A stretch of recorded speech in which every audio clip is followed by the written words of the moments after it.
On va parler du bâti-fibre. Donc le bâti-fibre, est-ce que tu peux m'expliquer quel est l'intérêt, quelle est son utilisation, sachant qu'on l'a justement sous nos yeux? Écoute, bâti-fibre, super produit.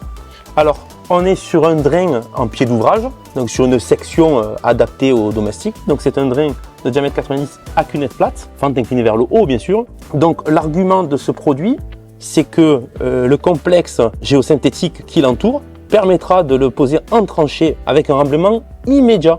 C'est-à-dire qu'on se passera les agrégats nécessaires dans le cadre d'une pose de drain en pied d'ouvrage classique.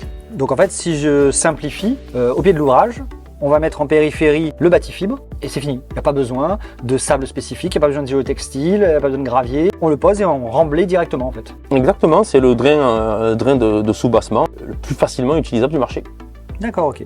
Alors, à savoir que ça nous amène donc à un produit qui m'intéresse particulièrement, savoir l'infiltratube. Est-ce que tu peux me parler un petit peu de l'infiltratube, puisque finalement, si je résume, c'est le même produit en diamètre 200.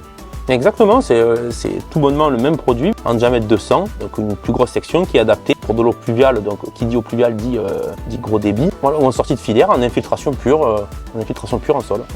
D'accord. Donc ce qui veut dire, donc si on résume ça, ça veut dire que l'infiltratube, qui est le même produit que celui-là, qui est finalement une espèce de tuyau d'épandage, hein, finalement si on vulgarise, avec une espèce de fibre autour, d'accord, on va pouvoir, au lieu d'utiliser comme on le faisait précédemment sur un lit d'infiltration traditionnel, une couche de géotextile, du sable, du gravier, on repose par-dessus du tuyau d'épandage, on remet du gravier, on remet une couche de géotextile et on remblait.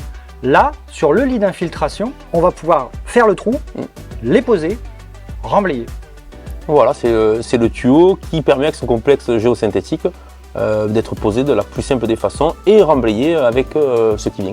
Alors attention, par contre, sous réserve, on est bien d'accord, de la modification du bureau d'études. Il faut que dans l'étude de sol, il soit spécifié ce produit. On ne peut pas choisir de mettre celui-là à la place d'un autre. Non, exactement, et d'autant plus que c'est le bureau d'études qui va du coup redimensionner l'infiltration en fonction des capacités accrues de l'infiltratube.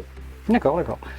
Sachant qu'il y a un petit calculateur qui est fourni par le fournisseur qui va permettre de faire le dimensionnement, le nombre de mètres linéaires qu'on a besoin pour ce tube. Oui, c'est ça exactement. Lui, en fonction de la perméabilité du sol existante, il aiguillera vers un dimensionnement précis. Très bien.